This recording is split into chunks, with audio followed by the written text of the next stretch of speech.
tell the world who you are and what you do.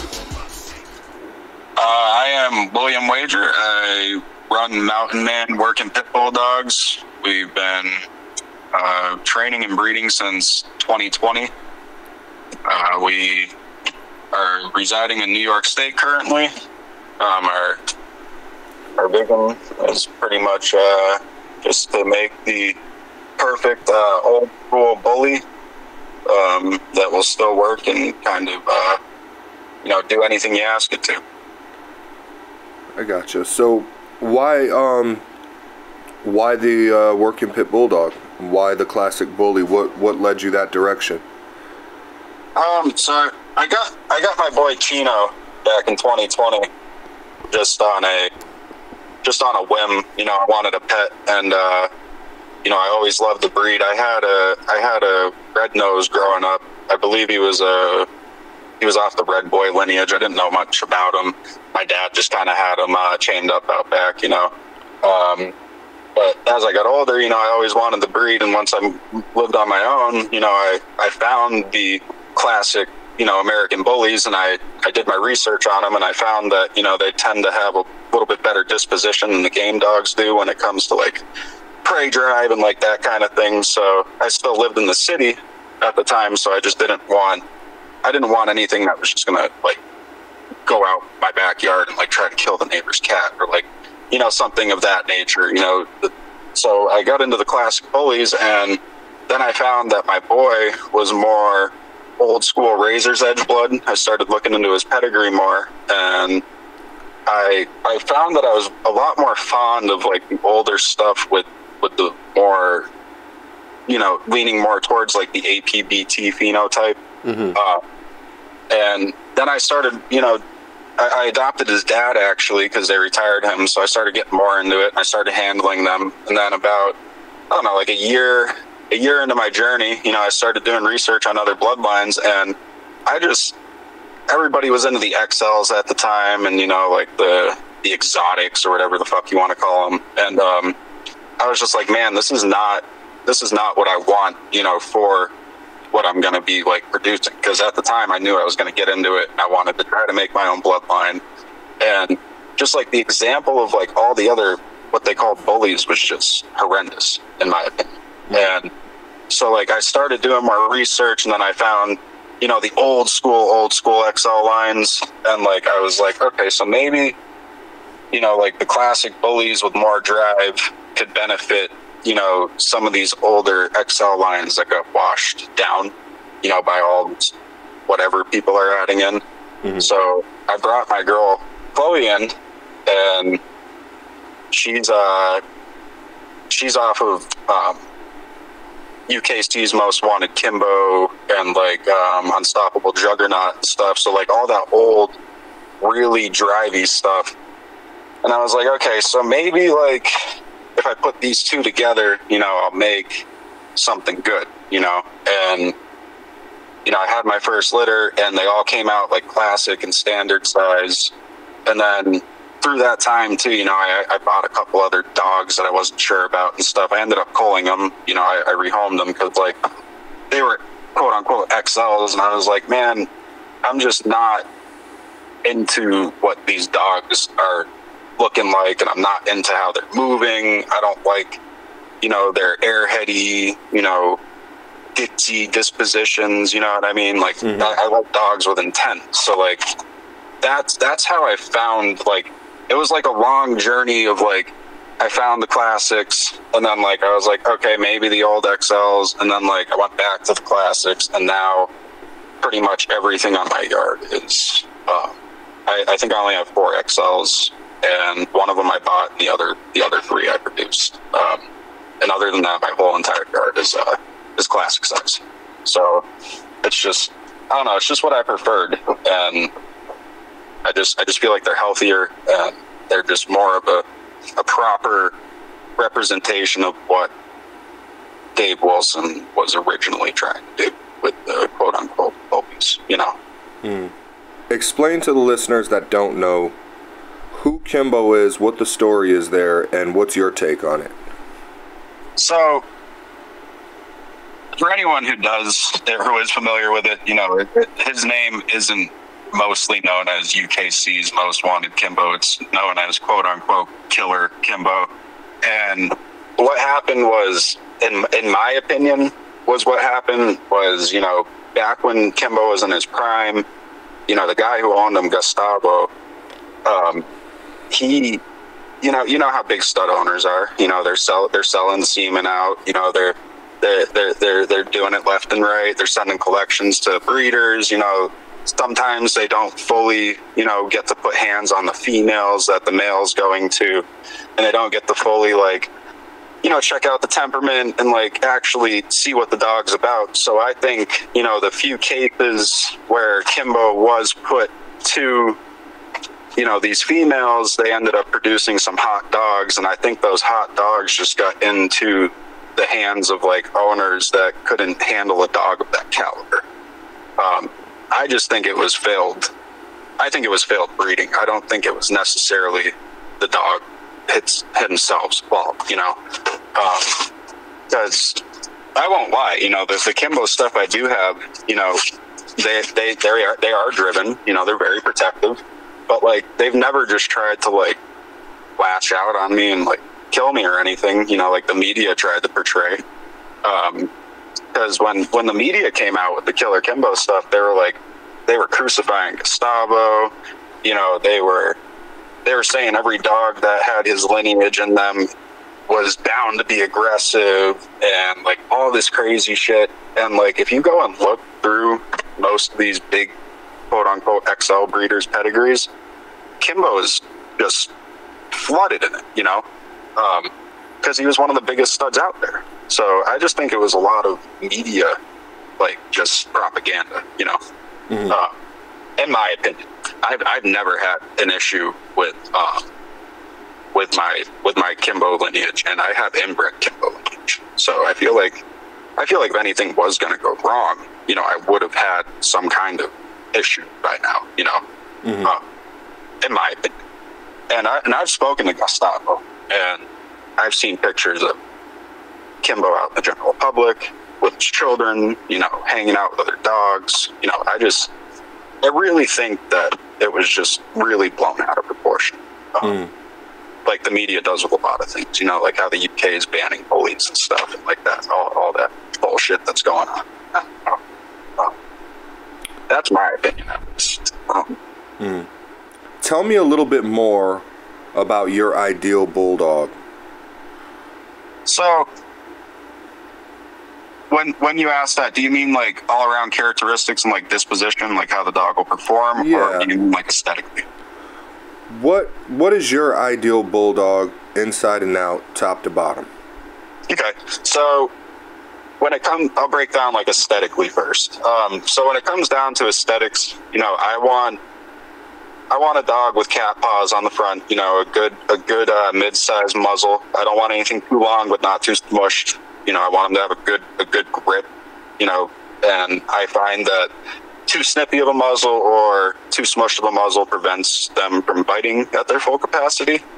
And I want a good solid top line. You know, I don't like it. A lot of people like those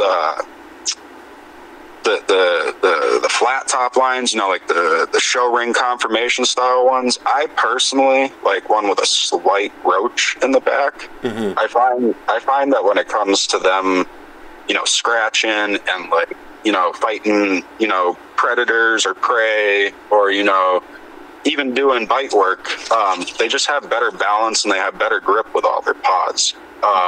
That's my personal opinion. I've had people argue with me about it. And as far as their hocks go, I like their hocks to, I like their rear to be nice and proportioned, nice and muscular, no, you know, and I like their hocks to kind of not be a straight curve, but not be stifled. I like right in between. And again, that's for performance. You know, I've had dogs that have show quality conformation, and then I have dogs that are quote unquote, you know, have some flaws, but in my opinion, they're not, that perform way better. And I don't like loose skin. You know, I want my dogs paper tight. I don't like loose jowls. You know, I really want, like, I really go for, like, the classic, you know, pit bull build. Just my dogs don't have, like, the phenotype totally of a pit bull. And then when it comes to performance, you know, I like a dog with solid nerves, you know, crash dummy courage is what I call it. You know, I want them to just do anything I ask, you know. Dog with a really good bite, one that has a little gaminess. You know, I don't like a dog that just gets along with everything. You know, I find that it's just, I don't know, like I want my dogs to be neutral, but I don't want pussies. You know, I want warriors. You know, and I also want the disposition, like I was saying though, with how they're neutral with people. That is very important to me. Like, because like my dogs do bite work, but I also want them to be able to kind of act as an all-around, what I like to say, EDC canine, you know, like everyday carry. Because like my boy Chino, you know, he'll hit game, he'll hit people, you know, he'll do anything I ask him. You know, he does. He'll track down game too, all that. And no matter what though, I can bring him anywhere, and unless I ask him to turn on, he is totally neutral with anybody. Like even his decoys, you know, he can be letting the decoys pet up on him and stuff, and then 2 seconds later, you know, when I say 2 words, you know, he's ready to rip their face off.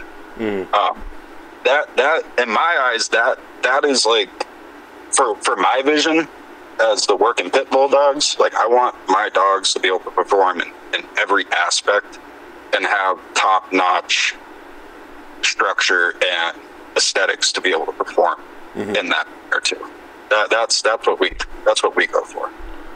Yeah, I'm spoiled in the same sense. I want looks and performance. Yeah. And you brought up EDC. Are you a prepper?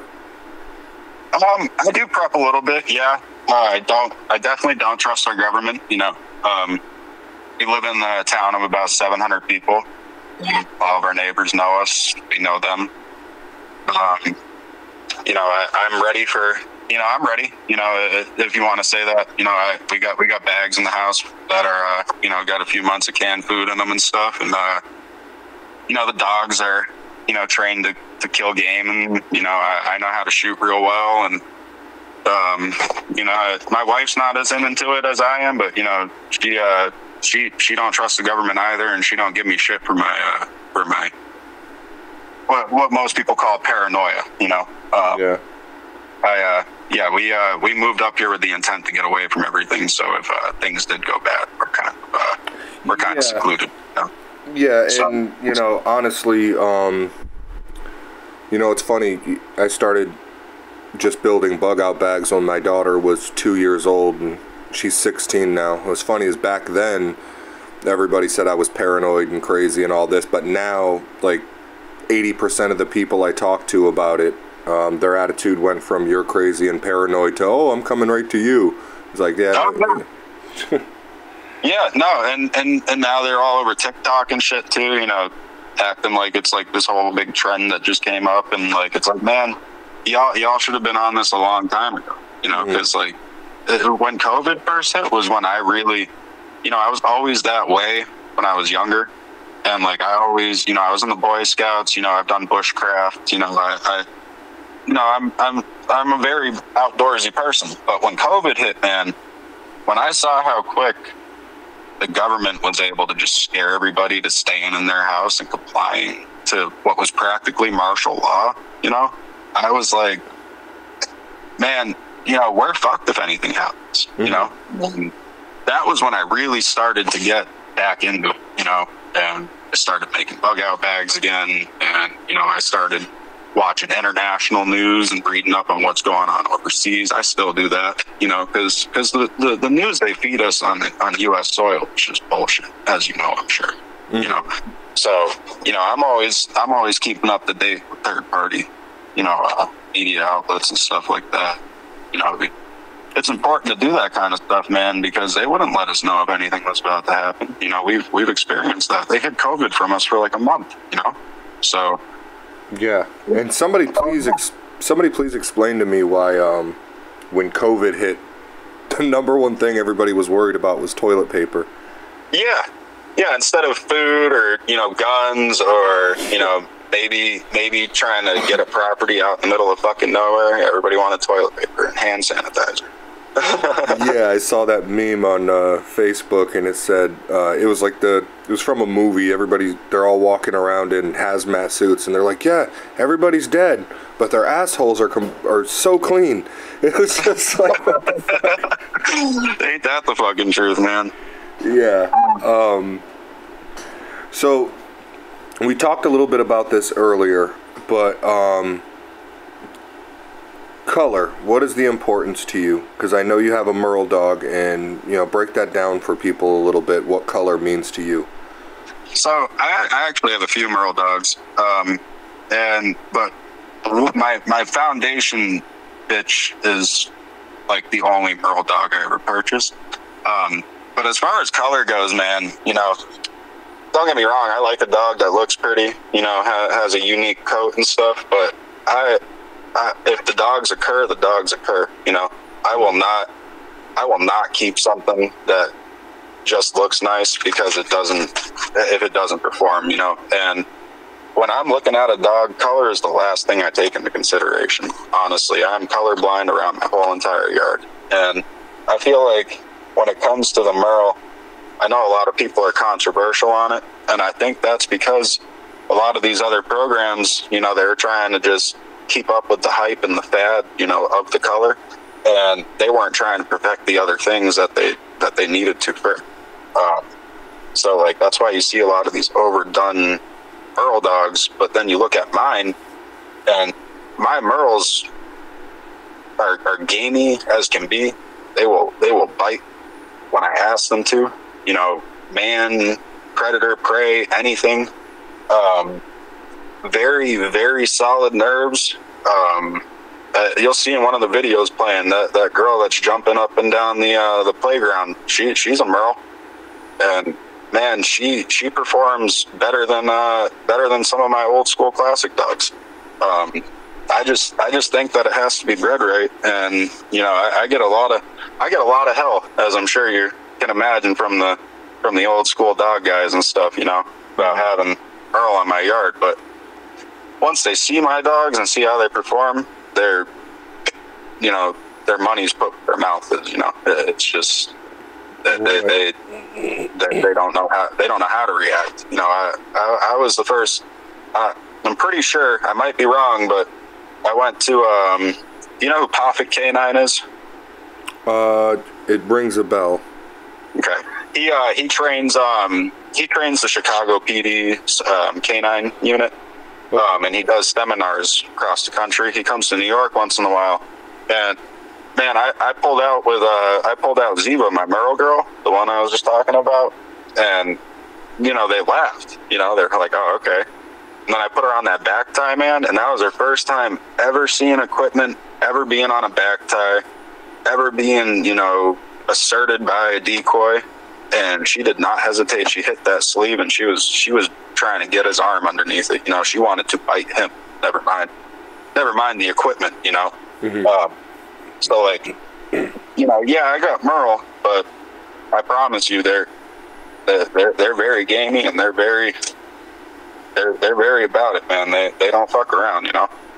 Yeah, when I first saw the whole Merl thing, I was dead set against it, but. You know, being a little more open now, it's like, you know, as long as you're not breeding Merl to Merl and you understand, you know, the risks involved, I don't really see anything wrong with it. I don't want to see a Merl American Pit Bull Terrier, obviously. But no. So, like, you know, I would never go and run. Well, I don't know. I can't totally say that because, like, if you met my girl Ziva, man, I think I don't know, dude, because she's very pit bully, you know. She only weighs 52 pounds. Right. No, I meant more or less. Not that you can't. not that you can't breed a Merle to a Pit Bull Terrier for a band dog or hybrid Bulldog cross. Yeah. I'm just saying I wouldn't... Oh, you don't want it to ever be part of the breed standard. Right, yeah, like out of respect for the game dog itself, like if I see somebody claiming to have an American Pit Bull Terrier and it's Merle, you know, no. it's like, get out of here with that. No, if you wanted to breed a Merle to an American Pit Bull Terrier, if there's purpose behind it, I don't see what's wrong with that. Oh, yeah, no, I misunderstood what you said. Yeah, it should not be any part of the breed standard. And, like, when people ask me how Merle got into my bullies, I don't lie to them. I let them know where it came from. You know, it came from the Caterpillar leopard dogs back in the day.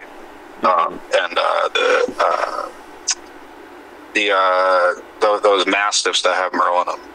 Or not the Mastiffs, the Alapaha? The Alapaha Bulldogs, yeah, those fucking ugly things, yeah. Came from that. I mean, they might not all be, but man, the ones I met, holy shit. They're interesting looking dogs. Yeah. No, I hear you. Yeah, but I'm always honest with people, man. You know, a lot of people aren't. They're like, oh, yeah, you know, it's just how they put the colors together or whatever bullshit story they give. I'm like, yeah, no, it came from experience, you know. And that's how it should always be. I don't think, now how they won't allow Merles to, like, be part of the American Bully standard, I honestly totally agree with that, you know. Because it's not pure, you know. There's a lot of people bitching that they won't let them go in the show ring with them and stuff like that. It's like, man, it's because they're not totally bullied. You need to accept that, you know. Right.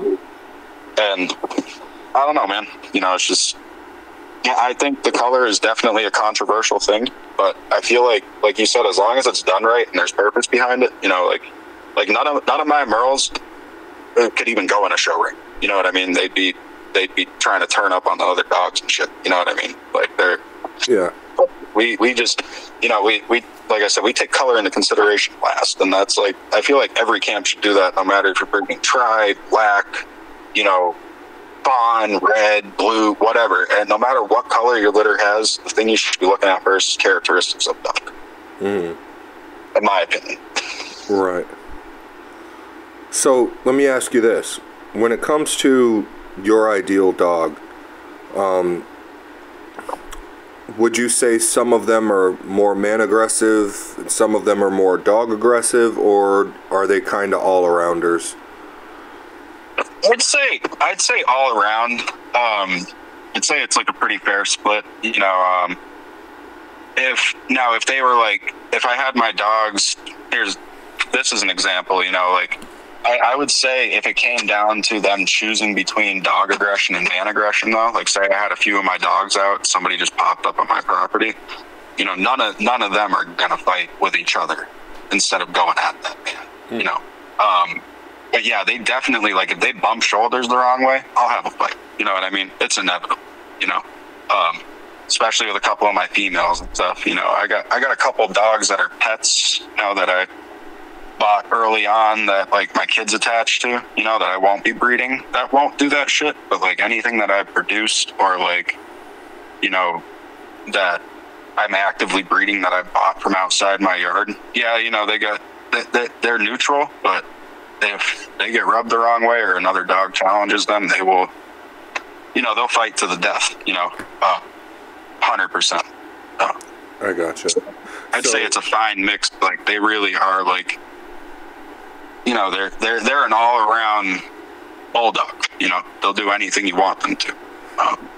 But if somebody was to approach your property, they would prioritize going at the person and saying fuck their differences. Exactly. Yeah. I got you. I like that. I'd probably prefer that myself, actually. Yeah. Yeah. No, I mean, like, if somebody came up here unannounced, man, you know, I got around 10 dogs, you know. If someone came up here unannounced, they'd either leave in multiple body bags or they'd be right to the emergency room, you know. And because all my dogs would be on there. I've had it happen, so it's just, you know, I know, you know what I'm saying? I know that it would be very bad for that person, is what I'm getting at. Right. And, you know, I got private property signs all over the place and stuff, but you know how people are. They're still stupid. You know? They like to ignore shit and then blame you. Yeah. That's why I prefer 4 legs. Yeah, well, we're about to fence in our whole property because we just want more privacy. It's not that we don't have any, we just don't want, we don't want the mailman walking down our driveway and shit, stuff like that. We don't want the fucking, the census people come in here or some dumb shit, some little minor thing, and then there's an accident because somebody want to just walk on my land, Mm-hmm.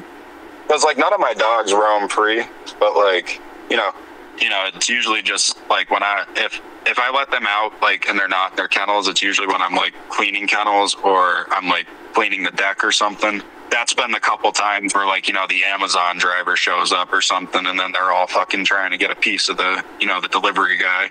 And I felt terrible, man. The guy was shitting himself. I was like, dude, I am so sorry. He's like, man. He was like, I'm just, now he texts us when he's dropping our packages off. Yeah, absolutely. Yeah, even the cops call before they show up here, because we've had, I've had some former clients and business partners, try to file, false reports on me with dog board and shit, but now we're inspected though because of all that shit. So now we kind of got ahead of them on it, but yeah, that was hell to deal with.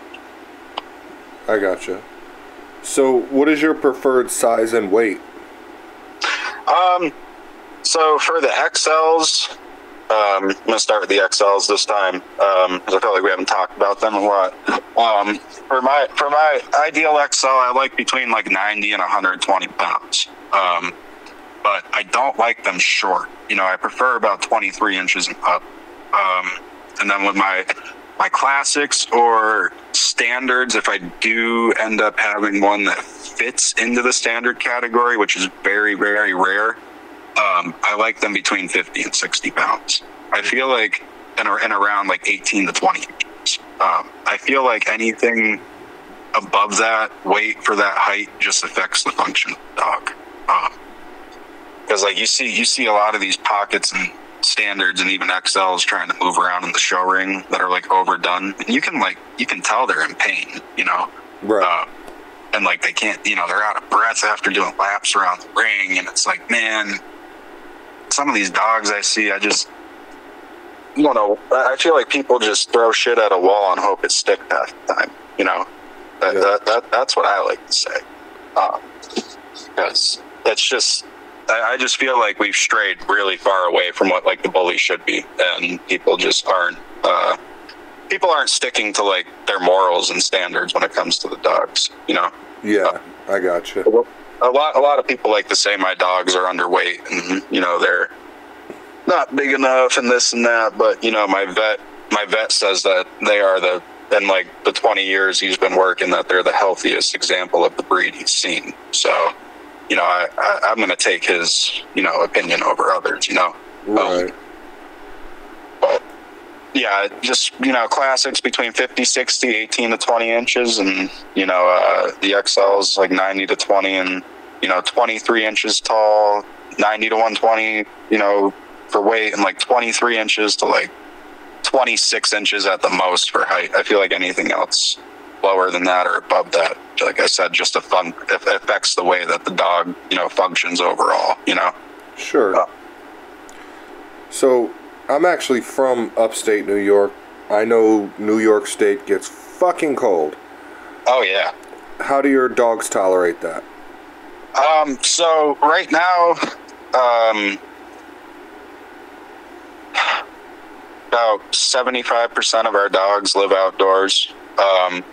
And they do well, my male and females that I've bred before, I'll pair them together, so that way they can, keep each other warmer in the doghouse. I'll put some hay in there and stuff, but, I won't lie, man, like you said, it gets cold up here, if it gets below about 10 degrees, in the single digits, I'm dealing with, dogs in the kennel in my house, Mm-hmm.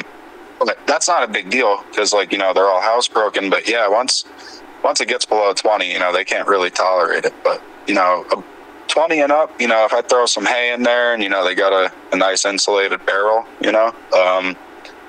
you know, they do fine. You know, I'll give them warm water and food, you know, 2 or 3 times a day. Because in the winter I feed more, so especially if they live outside. But as long as I do that, they do good. You know, never really had anybody like get sick or, you know, any crazy shit like that. You know. Right, I gotcha. So they're pretty hardy, man. Yeah. So how would you compare, as far as, you know, aggression, things like that? How would you compare the male to the female? Excuse me. So as in like all around aggression, I would say if I'm going toe to toe with a combatant and I know that like I need a dog that I can totally depend on, I'm gonna go to one of my females anytime. And just for the reason of, I don't know why, but I've found that the females have a lot more drive. They have a lot more courage. They are way more territorial. They tend to be more possessive of their owners. And they just, I don't know what it is. I feel like it might be because the motherly characteristics, like that they have more courage than, you know, drive behind them. But yeah, man, if I'm going to war, man, I'm taking that little Merl girl I got, Ziva. She'd die for me any day. And when it comes to all around aggression and drive and territorialness, yeah, the females are, my females would at least me, my females outdo my males any day. Your females what? My females outdo my males any day of the week. Gotcha. From my experience. Okay. I'm sure it has to do, I'm sure other people might have a different opinion, but I feel the females are just, they have way more heart than a male. Okay. So out of the dogs you produce, out of the litters you have, what percentage of them would you say naturally have the characteristics to be a protection dog? To be a full-on protection dog, I'd say about 65 to 70% of the dogs that I produce show the characteristics of where they would, you know, willingly bite someone to protect you. And what do you... Go ahead. Sorry. I was going to say, what do you look for when they're a pup? Like, what do you look for selection? So, the first thing I try to do is, you know, with me personally, I'll keep them in the whelping box and I'll start cleaning around them, you know, and I'll use a mop, I'll use a shop vac, I'll use, you know, things to kind of stimulate, you know, their prey drive. And I pay attention to who is, you know, fighting the most to get to that prey item, who is, you know, who has the most intent, you know, who bites the hardest, you know, like if I pick the broom or the mop up off the ground and that fucking puppy lets me finish walking around the house and cleaning, you know, while he's just hanging there in the air, you know, that's what I look for. Is just a dog with a lot of courage and a strong bite. And if they do well in that first step, then I'll transition them to, you know, some like sweater sleeves and pant legs, and I'll do like leather fire hoses and sometimes you know, like the hides that have the fur on them that they'll use for spring poles. And then, you know, I'll work with them for that for a while, and you know, as they get older, once they hit like 12 to 16 weeks, that's when I find that like puppy play phase comes out of them, you know, and that's what really shows you what the dog's going to be about. So like if that dog's still hitting that, whatever the prey item is, really hard at around, you know, 12 to 16 weeks, still showing me real courage and stuff and not backing down from anything, that's how I know that's going to be a real exceptional dog, you know, in my opinion. I gotcha. Okay, so what are some of the things you do later on to motivate the dog or to build confidence, things of that nature? Okay, so from like that 12-week mark, once like the 12 to 16 mark, once I do those final tests, you know, I'll disperse out like the puppies that I know are going to be pets, or like the ones that I know I don't want to keep around and work on. And then the ones that I do keep around, from like that 12 to 16 mark to around like 6 months ish, when they lose their teeth, I just do a lot of just still prey drive building, confidence building. You know, I'll feed them up on raised surfaces where they like have to balance on their tippy toes. I'll give them like puzzles and shit to figure out, you know, to like build their mental, you know, their knowledge, or not knowledge, like problem solving. And you know, until they lose their baby teeth, that's about what I do. And then once their baby teeth come out, that's when I start like pulling out like, you know, the bite pillows and the bite sleeves, and you know, I'll start bringing them out in public, and I'll throw them in the water to swim, and you know, I'll introduce them to live prey items, stuff like that. And you know, as long as I do all those things where I build them up mentally, and you know, I work on their bite with like the pillows and the sleeves and stuff, genetics just does the rest from my experience. That's how I build them up. It's just a lot of play and a lot of confidence building. I don't try to do a lot of obedience or anything like that. I just let them be what they're supposed to be genetically to the fullest extent. I gotcha. So, specifically, what are you looking for when you put a breeding pair together? And what tests do you put those dogs through before you decide they're a good match? So the first thing that I look at, you know, is the characteristics of the dog. You know, am I going to heighten up on, you know, too much prey aggression or too much dog aggression? Am I going to mellow out, you know, a characteristic I don't like? You know, something of that nature. I always look at characteristics first, and how the characteristics of each dog can either complement each other, or they can make something that I don't want.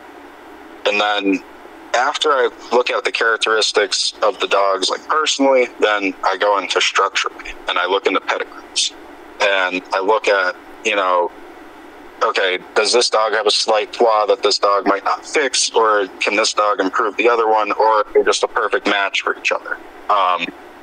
And then when I go through the pedigrees, you know, I look for any similarities for line breedings, or if there are any, you know, inbreedings down the line that might pop up back when I do these dogs together, you know, like just certain things of that nature. And then, you know, lastly, it's just how the dog looks all around, you know, like, how do I put it? Just like aesthetically, like how they would complement each other, you know, not structure, but just like looks wise, you know, phenotype, genotype, that kind of thing. And that's the process I really take, you know.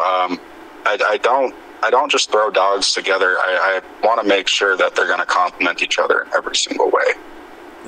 Because I just, like, there's a lot of people, like I said, just throwing shit at a wall and hoping it sticks. And, you know, a lot of people claim they have all these working dogs and shit like that, but it's just, you know, we try to do it a little differently, and, you know, we really break our dogs down. And as far as testing goes, the dog has to kill some live prey. The dog has to show me it's willing to bite somebody. It has to show me it has the confidence to perform in any environment, you know. Like if I put the dog in the car and it's like foaming at the mouth and drooling and throwing up everywhere, you know, or something like that, like those are things that like just don't sit right with me, you know. Like we really put them through a lot of like social tests and environmental, and, you know, like they'll go out in public with us, and like it's very extensive, honestly. But we try to start with what what they are genetically, which is a prey-driven animal, and then we start with the live prey, and then like I said, we want to make sure they bite someone, and and we want to make sure they can go out in public and be neutral, and they not necessarily be neutral with other dogs, but I don't want to be walking around with them out somewhere and have them want a piece of everything that isn't bothering them. You know what I mean? Mm-hmm. So like, it's just, when I say like we try to produce like the all-around bulldog, it's like we really want something that's all around. Like we want the dog to be able to go out in public with you and like not bite someone, but if that person fucks with you, they're going to get bit. And like, we don't want them to like be going at every dog that walks by them, but if someone's dumbass unleashed dog walks up on you and starts a fight, your dog will be able to defend themselves. You know what I'm saying? Mm-hmm. So like those are the kind of things that we put them through. We want to make sure that they're going to really necessarily perform in any kind of environment that you throw them into. Like my boy Chino, Howe's Cavern? No. Okay, it's like this big park up in upstate. It's like this underwater cavern thing, and there's like a boat ride on it and shit, and there's usually like 100 people. My boy Chino, man, like 4 or 5 days before that, he was just doing bite work with me. He was just doing like civil work, like all that, and I brought him to this place, man, and he was totally neutral the whole time. He was in an elevator with like 30 people crammed wall to wall. He rode in a boat, you know what I mean? Like, but then the second I brought him out from the car, boom, that switch flipped, and like anyone that came near the car, he was ready to fucking give him a piece of him, and that's really what we look for in a dog. It's just a dog, like I said, like an EDC kind of dog that you don't have to babysit, like a dog that's there to please you. I know it's hard with the breed to like get an all-around dog that's like neutral everywhere because they have a mind of their own. But like I feel like with our dogs, what we're doing, we're kind of changing that whole stereotype that like pit bulls are chain dogs. Because don't get me wrong, I know the game dogs are chain dogs, but like when it comes to like the working pit bull, dogs. Mm-hmm. Those dogs should be able to perform in many different, scenarios, in my opinion, because otherwise they're just a game dog, in my eyes. Mm-hmm. I think that's where people get things mixed up a lot, in my opinion, and like they go wrong. Mm-hmm. They try to make these dogs something that they can't be genetically. Mm. So, how close are you willing to breed? I'll straight up. I've inbred. My boy Chino, I didn't produce him, but he's from a litter mate breeding. He's my best dog, structure wise, and just like all around wise. His daughter. When I said I would like choose her for anything, like that's just because she's like a thug. You know what I mean? Like she'll bang it out with anything. I've done father daughter. And like I said, Chino's off of litter mate breeding, and he's like my best dog. I feel like as long as you inbreed properly and the dogs don't have any major flaws, like disposition wise, or like there's something that you really don't like in both of them, and like as long as they complement each other structurally and that kind of thing, I feel like it's not a bad thing. But I do think a lot of people do it in a wrong way, They're putting things together that shouldn't be, and they're not breeding. They're just breeding to breed. I feel like a lot of people do that, but like Chino and Ziva, I put them back to each other because like they complemented each other in every single way possible, characteristically, structurally, mentally, temperament-wise, all of that. I feel like as long as the dogs complement each other in that way, that it shouldn't be a question for any breeder, Mm-hmm. I got you. So, this is a big debate among a lot of dog breeders. Do you skip heat cycles or not?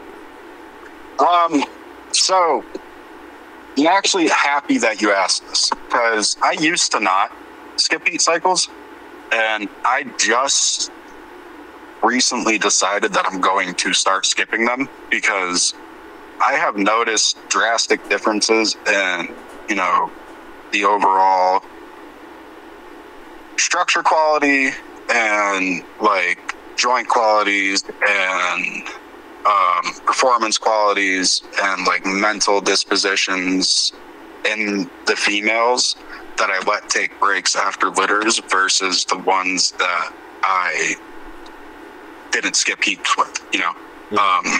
Because like it takes a lot out of them to do back-to-back litters. I know a lot of people say it's better for them because they stop breeding when they're younger, but I don't agree with that, honestly. I don't know. But I guess it could also depend on the dog. But when it comes to my smaller dogs, absolutely, I'm not doing it anymore because it's just, I feel like it just takes too much, and there's no need for you. Like, if you're putting the time you're supposed to into your litters of puppies and like raising them the right way and training them the right way and stuff, like if you're having back-to-back litters, realistically, like you're not building up that first litter you had in the proper way, in my eyes. I feel like you're just doing it a lot. I feel like a lot of people that defend the back-to-back breedings are kind of breeders in my eyes. You know, they just want to have puppies. Right. But, you know, I'll probably get shit for saying that. But, you know, if you're really in this for your dogs and you're in this to be ethical and let your dogs be the best version of themselves and, you know, produce the best things they can and live life to the fullest, you shouldn't be breeding them back-to-back in my eyes. And I used to be the guy that would do, you know, back-to-back breedings. I used to believe in it, but I won't anymore after, you know, my personal experiences and actually talking to like reproductive vets and stuff. I just, you know, I had a mentor who guided me in the wrong way, unfortunately. Like a lot of people seem to deal with, you know, in this community, you know. So he's no longer my mentor, but right. Okay. So, what kind of diet do you have your dogs on? So it varies. You know, I do kibble and rice and veggies, and then sometimes I'll do raw. But it's mostly kibble, rice, and veggies. I'll switch between Diamond Naturals chicken and rice all life stages formula or Diamond Naturals high protein athlete formula. And I'll also feed Sport Mix Black Bag in between. What was the last one? Sport Mix Black Bag. Okay. Now, do you ever experience any skin issues or digestive problems with the Sport Mix? With any of the kibble you're using? Honestly, no, I don't. I have one girl who's like allergic to like soy, which is in some dog foods, but like I feel like that's something that dogs shouldn't be eating anyways. But like as far as like digestive issues, not really, and skin issues from the food, I honestly don't think I've really had any problems now. When I was feeding when I was feeding Victor, I did have issues, but I that was a couple of years ago. I ended up switching from them. But since I've gone to transitioning from like Diamond and then the Sport Mix and then back to Diamond, and like I swapped the kibbles out and like I'll throw some, you know, New Pro in there, like just some like joint supplements and some rice and veggies. I haven't really had any problems now. Okay. And when it comes to like pregnant and nursing females, do you feed them any differently? I'll feed them. So what I do with my pregnant bitches and nursing bitches, yeah, they definitely get a different diet. So when they're pregnant, I'll give them prenatals. I'll give them an egg a day. I give them some glucosamine supplement, and then they'll get rice, some kind of meat daily, and then they'll get kibble. I'll give them either the Diamond Naturals all life stages chicken and rice that I was talking about, because that's literally good for nursing, pregnant, puppies. It's literally all life stages. Or I'll give the Diamond purple bag puppy food while they're pregnant. and nursing. It's the same. And then the only thing I do different when they're nursing is I'll add in a little bit of milk thistle daily, and I'll add in, you know, like yogurt and, you know, like a multivitamin, and they'll get extra treat, like meats and treats and fruits with their kibble and stuff, you know, that when they're pregnant and nursing, they get a little more, you know. Not that I think it's necessary. I just think it's nice to spoil the mom, you know. Yeah, sure.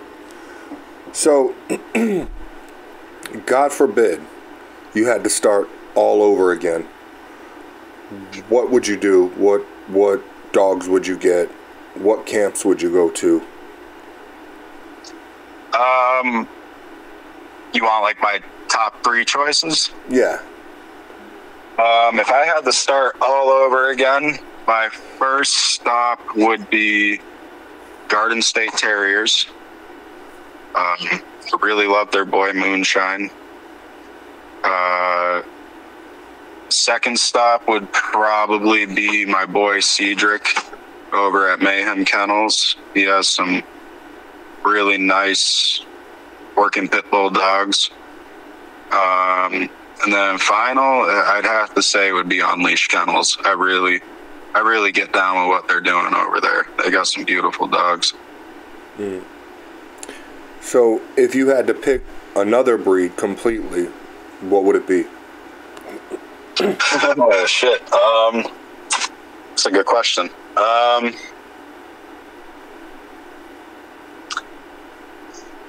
Probably Malinois, honestly. It seems to be what a lot of guys say. I think for sport work especially, they come the closest. Yeah. I'd have to say either a Malinois or like a band dog that's like APBT, Pressa, and like Dutchy or something. I gotcha. Yeah, some kind of band dog or Malinois, 100%. Okay. So, do you think, as far as your progress so far, do you have all the building blocks you need to just take it from here? Or is there other bloodlines or other dogs that you want to add to your blood? There's a few more things that I'm adding, but as of now, I'm pretty happy where I'm at.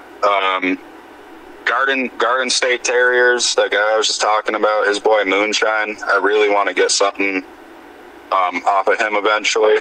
And then my buddy Jarray over at Pop Out Kennels, he has a really nice, you know, Fireline's Deacon. Yeah, I believe so. He has a direct stud off of Fireline's Deacon, his boy Big Bred. I intend on adding him into my program soon. But other than that, I mean, unless I got the chance to buy something from Unleashed, that's probably about it. I'm pretty happy with what I got. I'm at the point where, you know, I'm doing some outcrosses and I'm inbreeding my best stock, you know, just to kind of see how things are going to go and see what direction I want to take things in. But, you know, as of now, I'm real happy with my camp's mainly built around my boy Chino, so I'm real happy with what I got going on. But I would really love some of that Moonshine blood, man. So, where can people find you? Oh, we're on Instagram and Facebook. It's Mountain Man WPBDS. That's where you can get a hold of me. I'm more active on Instagram for sure. But you know, I'll definitely answer you on Facebook. Like I said, we're located in upstate New York.